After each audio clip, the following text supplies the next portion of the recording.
γεια σας, καλώς ήρθατε στο κανάλι μου. Πάμε σήμερα να φτιάξουμε αλευρόπιτα ή κουρκουτόπιτα. Έχει πολλές ονομασίες αυτή η πίτα. Έτσι, είναι ιδανική γιατί γίνεται πολύ γρήγορα, σε χρόνο 0.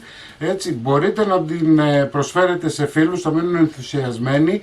Μην ξεχνάτε να κάνετε κοινοποίηση στα βίντεό μου, να κάνετε γραφούλα στο κανάλι μου. Ό,τι θέλετε να έρθετε στις ομάδες μας, Μαγειρικές Απολαύσεις και Γιώργος Ζόλης Μαγειρικές Απολαύσεις. Γράψτε μου ένα σχόλιο αν σας άρεσε η συνταγή ή αφήστε μου μια καρδούλα γιατί με βοηθάτε πάρα πολύ με αυτό. Και τώρα πάμε να σας δείξω την εκτέλεση και τα υλικά. Ανάψτε το φούρνο σας 200 βαθμούς αντιστάσεις πάνω κάτω. Σε ένα μπολ θα βάλω 3 αυγά.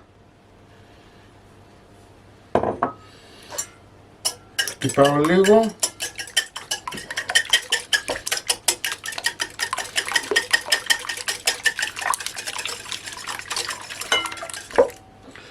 Θα προσθέσω μία κούπα νερό 250 γραμμάρια.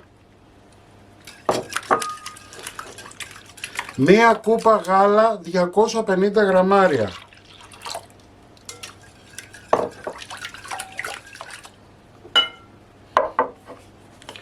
Ελαιόλαδο 60 γραμμάρια ή 4 κουταλιές της σούπας.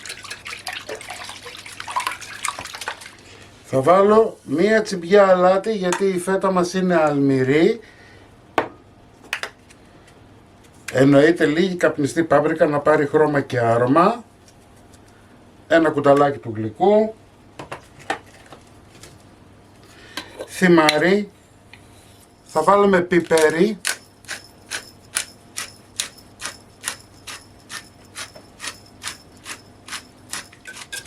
Ανακατεύουμε να ενσωματωθούν τα υλικά μας.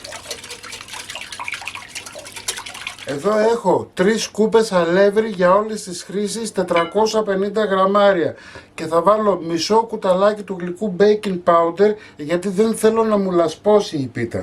Έτσι, αυτός είναι ο λόγος που τη βάζω.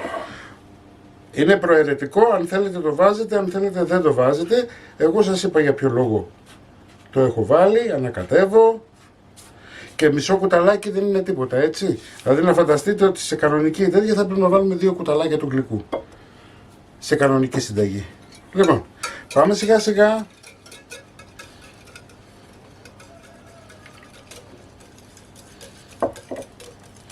Να ανακατέψουμε. Θέλουμε ένα χυλό. Το αλάτι κανονίστε το εσείς, γιατί δεν ξέρουμε πόσο αλμυρή είναι η φέτα σας. Μπορείτε να δοκιμάσετε και ανάλογα να πράξετε. Ανακατεύουμε καλά να έχουμε έναν ενσωματωμένο ωραίο χυλό χωρίς βόλους.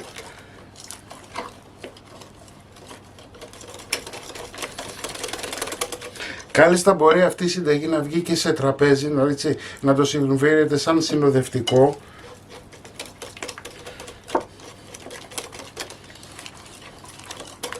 Ωραία.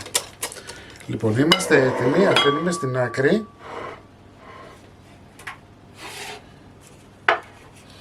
Και εδώ θα πάρω βούτυρο, το οποίο θα το κόψω σε φέτες.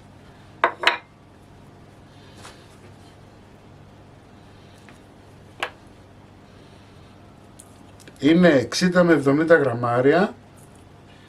Θα το βάλουμε στο φούρνο μας μέχρι να λιώσει το βούτυρο και να ζεσταθεί λίγο το ταψί. Αφού αφήσαμε 5-10 λεπτά να ξεκουραστεί λίγο η πίτα μας και να δουλέψει έστω και λίγο το baking powder, προαιρετικά αν θέλετε μπορείτε να βάλετε κάποιο σκληρό τυρί για νοστιμιά, έτσι. Είναι προαιρετικό αυτό όμως. Εάν θέλετε το κάνετε, αν θέλετε δεν το κάνετε.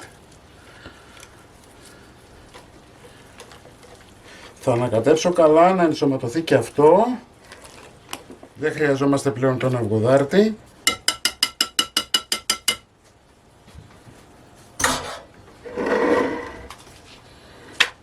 Πάμε να φέρουμε το ταψί μας. Βλέπετε έχει κάψει καλά.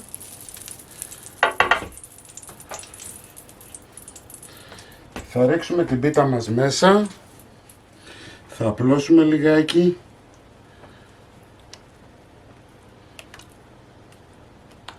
Να πάει σε όλο μας το ταψί.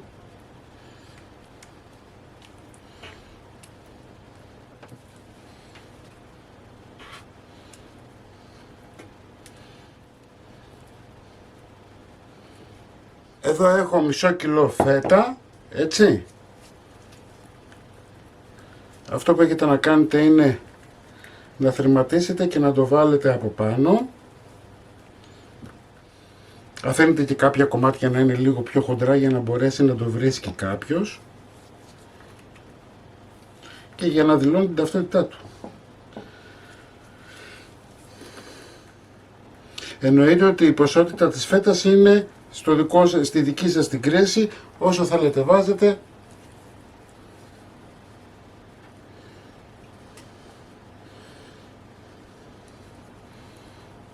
Εγώ ξέρετε πάντα είμαι λίγο υπερβολικός. Όσοι βλέπετε τα βίντεό μου, θα προσθέσω λίγο σουσάμι γιατί του πάει πάρα πολύ.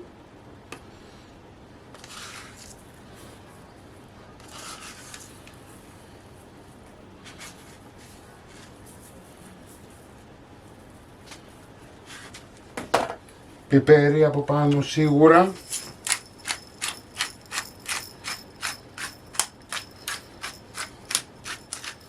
Ωραία. Θα πάρουμε μικρά κομματάκια βούτυρο για να ψηθεί η ζύμη μας. Γύρω στα 40 με 50 γραμμάρια. Δεν θέλουμε πολύ.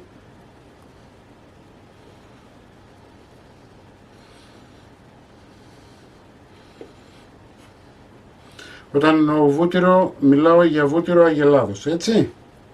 Λοιπόν, είμαστε έτοιμοι. Πάμε για ψήσιμο, προθερμασμένο φούρνο, 200 βαθμούς αντιστάσεις μέχρι να πάρει ένα ωραίο χρώμα, περίπου 40 με 45 λεπτά. Έτοιμη η πιτούλα μου. Λοιπόν, χρειάστηκε 40 με 45 λεπτά. Το ταψί είναι μεγάλο, 30 επί 40. Έτσι, βέβαια το ψήσιμο είναι ανάλογα του φούρνου σας, μπορεί να σας πάρει λίγο παραπάνω ή λίγο λιγότερο. Κομμένο και έτοιμο θα το δείτε στην αρχή του βίντεο. Εσείς μην ξεχνάτε να κάνετε κοινοποίησεις στα βίντεό μου, να κάνετε γραφόλα στο κανάλι μου, ό,τι θέλετε να έρθετε στις ομάδες μας Μαγειρικές Απολαύσεις και Γιώργος Ζόλης Μαγειρικές Απολαύσεις και θα τα ξαναπούμε πάλι σύντομα με ένα επόμενο βίντεο. Να είστε καλά, γεια χαρά σας.